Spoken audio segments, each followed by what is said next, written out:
নিতে চলে এসেছি। তোমরা পুরো ভিডিওটা দেখতে থাকো। আমরা কি করছি, কোথায় যাচ্ছি তোমরা দেখো। ভালো লাগলে লাইক করো, কমেন্ট করো, পেজটাকে ফলো করো। তোমরা দেখতে পেলে তারপর আমি আমার ঘরে জমি থেকে একটু ঘুরে এলাম। কি হয়েছে দেখতে গেছিলাম। আমি খেলে গেলাম, জল নিয়ে আসলে কোচে।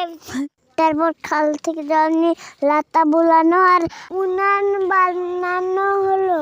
তারা কিভাবে উনান বানাচ্ছে আমি দেখছি, তোমরাও দেখো। আমরা গুছিয়ে দিয়ে গেছি কাল আজকে ফিস্টি করবো বলে। যারা করতে চাও তারা খাবে, যে তাকে খেতে দিব না। তারপর কাটা হলো। তারপর তোমরা দেখতে থাকো আমরা কি করছি। ভিডিওটা ভালো লাগলে লাইক করো, কমেন্ট করো, পেজটাকে ফলো করো। সবাই বলো জায়গাটা কেমন হয়েছে, আমরা কিভাবে পরিষ্কার করেছি। সবাই ভালো লাগলে তোমরাও চলে আসো। আজকের মতন